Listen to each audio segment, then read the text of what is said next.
My name is Alan Mills. I'm Digital Delivery Manager of Reigate Banstead Borough Council. I am Digital Delivery Manager. That means I'm in charge of things like web, GIS. I work very closely with the ICT team, very closely with the communications team as well. I've worked for other councils. I've also worked in other sectors. I've worked in the private sector. I've also worked in the voluntary sector as well. So that's a little bit about me. Reigate Banstead, where is that? It is, here we are a borough. We are just south of London. We are within the county of Surrey, so it's a two-tier situation, and we are within the county of Surrey, one of the larger boroughs in Surrey. Relatively affluent borough, beautifully situated, nicely buttressed against the North Downs. Pretty market towns in Reigate, great commuter links into London in Redhill. Hawley very much defined by its proximity to the airport with lots of opportunity there. So that's a kind of snapshot of what Reigate is and where we are. I'm not going to tell you my presentation about channel shift. I'm not going to tell you why you should be channel shifting, because you all know that. It's cheaper for people to deal with you online, and we're all broke. So you all know why you're doing it. That's been adequately explained before by the previous presentations. I've called this our channel success, which is a little bit boasty. So why am I saying success? Well, it's basically we had some targets and we've met them. So we're allowed to say that. But more of that later. More of later what our targets were and how we met them. A little bit of context. We're probably at a point just before these guys. We're not on CXM yet. We're not on CRM. We're having those discussions now. So this is the story about how we got to our channel shift success up to this point and the other things we did before going to the full sort of my account world. So that's probably a next step. More of that later. It's a good time to reflect on this because we launched a new website with Jadu, a new CMS with Jadu about a year ago, just over a year ago. So it's a good time to reflect on where we are.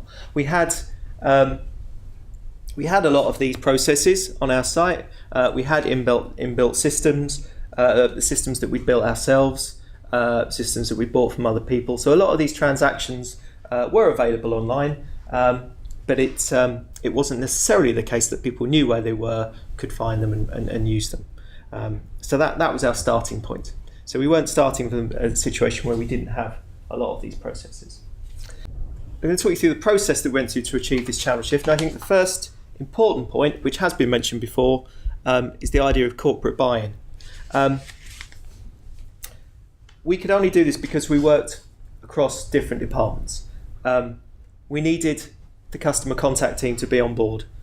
We needed the web team to build things. We need ICT to build things. We need communications to be on board. We needed management team to understand what we were doing, the leadership to understand what we were doing, to get behind it. It's a really important thing that's been mentioned before. The analogy I like to use is this. In the desert, we built, the web team and the ICT team built this lovely oasis, which is the online transaction. But our residents, who are this horse, are over here in the desert wandering around somewhere, nowhere near it. They won't mind our residents being horse analogy because they've probably all got horses anyway, so they won't mind that at all. So we've built this thing over there, the horse is wandering around over there, the water is the online transaction. What we're going to do about this, so we've built it in web and ICT. Our communications colleagues are signposting our horses towards this water, and the lady in the water there with the carrot is our customer contact team, who are then gently guiding the horse to the water or grabbing them by the head and pushing in and forcing them to drink. You can decide which bit of that analogy you prefer, but that's what's happened. It requires a whole team approach. The whole team approach. There's Imogen in customer services, customer contact rather, on the phone. She likes talking to people. People like talking to her. But we did have to say to these people, we have to be a little bit less nice, a little bit less welcoming, a little bit less worthy of a chat. Occasionally you have to say no to people. Occasionally you have to say that, there are a couple of occasions where we do actually say no to people on the phone. You can do this online. Applying for benefits and changing circumstances for benefits. We say you've got all the information you need. It's a very simple process. You can do this online. But on the whole, we're just encouraging people. We are saying to people, we'll do this online for you this time. But next time it's really easy. I'm just doing the same thing that you are. I'm filling in the same form as you. So you can do it yourselves. So it's the whole organisational approach. It's no good me building this stuff if customer contact aren't aren't giving this message as well. Another thing we did in terms of whole corporate approach was that we agreed what our top targets would be. We agreed what our top transactions would be that we would want to channel shift. Now that meant that what we then put on the front page of the website was agreed corporately. So it reduced the amount of arguments that we had about what went on the front page or not. So important did we decide this channel shift was, and this basket of transactions was, we made it one of our key performance indicators. So it's a key performance indicator for my department, but it also flows up to be one of the key performance indicators for the whole council as we report up to our members. So it's in everyone's interest that this stuff works. It's in everyone's interest that we shift people from phone to web. So it's not just me shouting at a wall when something isn't working. It's all corporate buying. So the other thing that we did as part of the process was that we defined our top tasks and we measured baselines. So you've got your corporate buy-in, now you've got your defining your top tasks. We looked at we had a baseline measure. We looked at a year's worth of web versus calls. We weren't including face-to-face for historical reasons. We'd got rid of a lot of that anyway. So we kept it nice and simple, call volumes versus face-to-face, to work out what was going to be our top transactions. We threw a bit of intelligence in there as well. For example, the book a bulky waste collection that didn't have the volumes that some of the others did, but our customer contact people told us that they were a very long transaction to complete online. So they weren't something that they wanted to have many of online. So we threw that in as well because we had that bit of intelligence. Defining the tasks, measuring the baselines is the only reason I can stand here and say it's a success. We wouldn't be able to do that if we hadn't measured the baselines. So that's a really important factor as well in what we did. Basing it on data, taking baselines before we measured the shift. These were our goal. These are our top tasks. These are the things that we decided were the most important things to channel shift, the things with the highest volumes.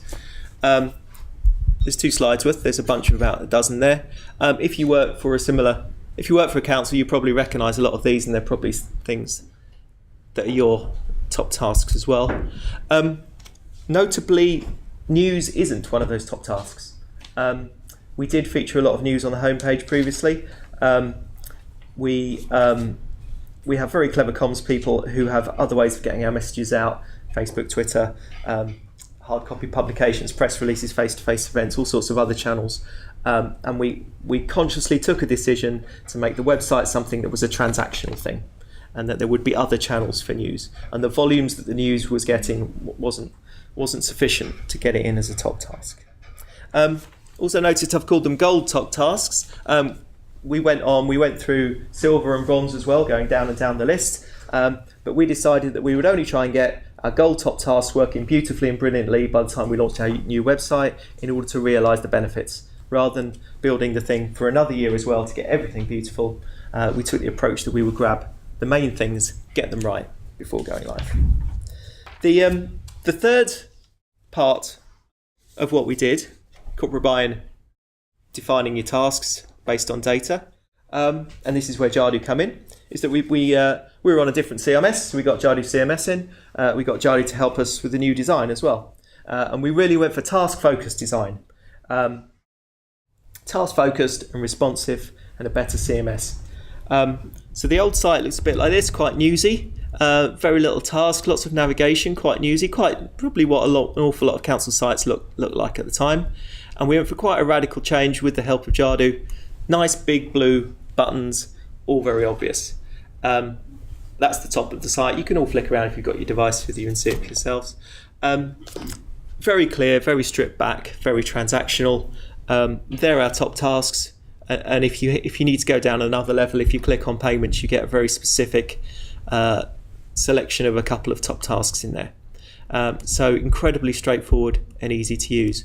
When you scroll down the page, you start getting to our silver tasks, our next level of top tasks.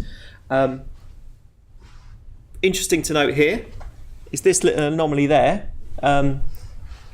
isn't a high volume thing. That was something that was important for the democratic side of things, that our political side of things, the political leaders thought was very important. So we compromised and we put that on the front page so people can find it for the democratic side of things. It is a very task-focused page, but obviously there are always discussions and compromises with these things. And you win the war, but you lose the odd battle. And then only right down the bottom of the front page you do get news. Further down and right at the bottom you get navigation. The responsive side of things, the mobile view, it all stacks beautifully. That was actually a very important thing, the responsive side of things, the fact that we didn't have a site before that actually worked on mobiles. I think a big reason for our channel shift success is that people are now able to interact with us in the way that they want to now, whereas before it just wasn't working on a mobile. We did some user testing. I remember chatting to a taxi driver in the reception of our office, and they live through these things. That's their devices. That's what they do. He only wanted to test the site on this. Didn't use other devices. I remember the woman who phoned our customer contact centre. She was a mum in a park. Bought a couple of ice creams for her kids. Had parked on a yellow line, got a parking fine, and said to us, "Look, I'm in the park. I just want to pay it. I just want to go on here. I just want to use my thumb on a big blue button and pay it and get it off my plate and move on." So for people like that, I'm really hoping that our stripped back and responsive design is really working for them in terms of the channel shift. The other thing that we did very well with Jadu, as well as the design, was the content, was the writing. We took an approach called task-focused writing, where we did this to our top tasks. We stripped away a lot of unnecessary content and we wrote beautiful, clean content. We put the task at the top of the page, not listing things in chronological order. There is an urge for people to write, this happened in 2014, this happened in 2015, write about consultations, acts of parliament, things like that. Stripped all that away, put the task at the top. Big green button was just something that came out in user testing and we put into our design. People liked it. One task per page was something Jadu were very keen that we did. It's great for search engine optimization. It's great for mobiles. If there are other related subjects, you can link off to them. We're trying to keep it to one task per page. Only tell users what they need to know. If someone's coming on to apply for an allotment, they don't need to be told that growing vegetables is healthy for you, that it's good exercise, that it's good for community, that you get fresh air. They don't need to know that. They're already there. That's why they're applying. They know that a spillage on a road might be dangerous. That's why they're there trying to report it. So you really don't need to tell people unnecessary information. You can tell them what they want. Also, interestingly, we told people what they do need to know to complete tasks. For example, they might need their national insurance number. They don't want to get 9 pages into a 10-page form and then realise they haven't got the necessary information. So you start off with, on your benefit letter, there is a reference number, you will need this. You tell people that at the start. That includes the do nots as well. Do not use this form if. So for example, we have a change of circumstances form benefits and a change of address form, and they're different. And we do flag up that difference before, so someone doesn't go through filling in the wrong form before they start. And keep text as short as possible. You want to see an example of this now, won't you? There you go.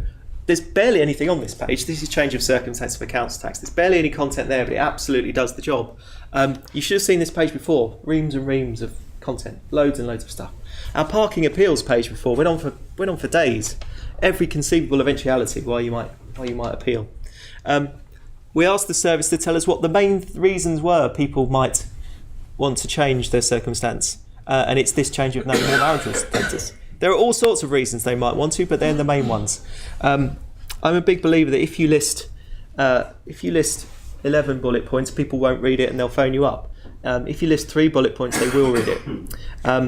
If you don't list something, if you forget something that's a very, very obscure exception, if you don't list it and they phone you up once a year, fine, they phoned you up once a year. But most people will read the form. And here we've got the don't use this form if bit as well.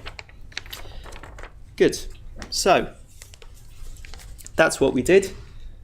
We got corporate buy-in, so everyone's pulling in the same direction. It's not just me. We had a we measured our baselines and decided what our top tasks were based on data. We did a new web design with Jadu and rewrote our top task content. Did it work? I hope so. Otherwise it'll look a bit silly on this slide. So this is a nice example. Replacement and additional bins. What you've got here is web transactions versus telephone transactions. This is our baseline before the new site went live last year, and this is now.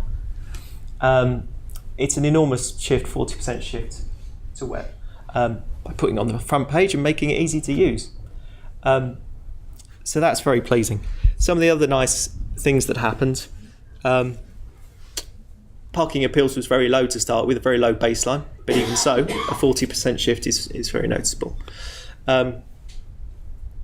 Bulky waste collection, you can see, is up to 70% online. Fantastic. Some of those 70%, 60%, some really good things. This little basket of tasks is probably why I'm claiming success. These are very high transactions, the missed bins, the parking fines, the replacement bins. So I'm claiming success. I remember a couple of years ago going to something like this, and Manchester were talking, which was another Jadu project, and Manchester were saying that they'd managed to get 50% of their top tasks to be online. And everyone was lauding them for it and saying that was great. So before we started this process, we said, yeah, let's do that. Let's try and get, for our top tasks, let's try and get 50% of those interactions to be web-based. And as you can see, where we are at the moment, we're on 58. So great. So it's working very well. Here's, just to explain this graph, this is over time. So you've got the baseline of web figures there going up over time. So you can see the big successes up through each quarter. Web transactions for replacement bin started down here in 30 something, now up to 70 something. That's going over time. What's always really interesting with this, though, what's really interesting to me is when things don't quite shift, and you have to work out why. That's when it gets interesting. That's when the conversations become interesting. We were noticing, by reporting this regularly, we were noticing that our garden waste numbers weren't shifting particularly. People were still phoning us up. And what that meant was that there was a conversation with me and finance and IT and customer contact, and we all got to sit around the table and discuss why that wasn't happening. And it turns out there was some sort of glitch in the direct debit process, so people were going through the process and then ultimately having to phone up to sort it out. Now, that may have been realised and fixed anyway without this process, but this reporting mechanism meant that we all sat around a table and put our heads together and put it to the top of the agenda and worked out why it wasn't happening. The keen-eyed amongst you will notice that a couple of these aren't actually doing very well. There's me saying success, and then I put up a graph saying that's not shifting much, is it? And that's not shifting much, is it? I think if 80% of people can pay their council tax online, then I'm not satisfied that only 51% are going to pay their parking fines online. They could be the same. But what this has done, it means that these two can be the focus for our communications people for their next set of communications campaigns. So we know that we don't have to work on replacement bin because it's flying. Our comms people can look at these ones for their communications, which is really useful.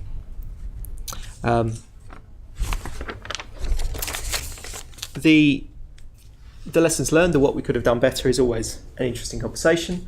I guess the main thing is we changed our design very dramatically. So we changed it from that very kind of chatty, newsy, picturey site to a very stark, very transactional site. And there was some member discontent, some councillor discontent with this.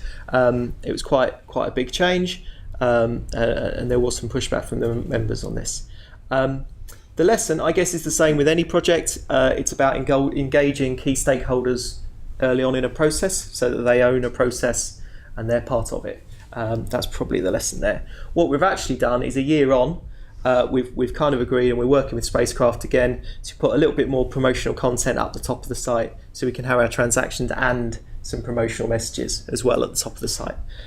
Hopefully we've got some ingrained behaviours now from our customers where they are using the website and they know it's all there.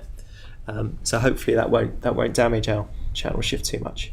There was a little bit of we moved everything around, we changed things dramatically. There was a little bit of discontent from some staff in that we'd taken their stuff off the front page to put the other stuff on. you can't make an omelette without breaking eggs. All big significant change will cause a little bit of friction. That's all part of it. That's fine. Something that really helped with that though is we also got the Google search engine in as well at the same time we did this, which allowed us to be very customizable. So I can now determine that any page for any particular phrase, a particular page will come up top of those search rankings. So I can tailor it very specifically. I found that very useful for when people have said to me, why is my bit not on the front page? I can say, well, I can tell me what it is you think people might be searching for, and I can bring that up top of the search results, and they seem to be really happy about that that way. So that's been a very useful thing. So there we are. What are we thinking about next? We've talked about the comms to support this, to shift the ones that aren't. It's a whole presentation in itself what the comms people do. It's all very clever. They use customer insight driven campaign. They don't just blanket mail shot everyone in the borough. They use targeted customer insight data to target particular audiences based on their communications preferences. So they use this Experian Mosaic data, and they look at people's contact preferences and they target them that way. There's no time to go into today. Happy to put you in touch with our comms people to talk about this stuff further.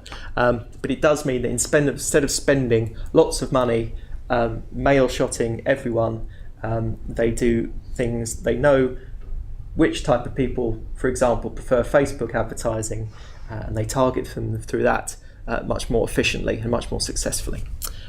So it's clever comms, and they do that, and they're going to apply this to our misspins next. As discussed, CRM, it's been talked about an awful lot today. The advantages are given. We're discussing this now with Jadu. We're discussing it with other people as well, as there's no decisions been made who we're going with.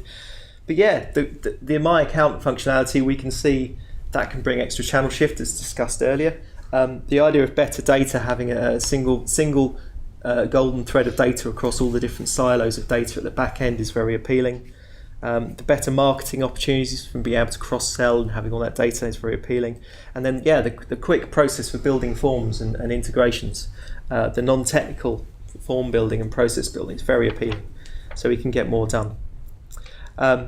We've got, for the next set of work, we've got what I call a digital delivery program. I went around all the teams, asked them what they wanted, based on our corporate priorities, one of which is channel shift, one of which is to be more commercial, to close that money gap, one of which is to allow us to work more agile way, and one is better information management. Asked them what they wanted, came up with a whole list, dozens of pieces of digital development to help us achieve that, prioritise those, put those into a programme of work, and absolutely, if we can get to a point where people can build their own new processes in a quick way, that's going to help that over the next couple of years. So that's the summary, is that it worked because we got corporate buy-in. It worked because we did a task-focused design, responsive design, and we did task-focused writing on our top tasks. It worked, well, we can say it worked only because we measured our baselines, and it was very useful to check those that weren't working so that we could discuss why and have a look at them. But I bet you've done all sorts of fantastic channel shift stuff as well, and there are lots of tips and tricks that you've got that I don't know. And so now I'm open to questions, but I'd also love to hear what you did that worked as well.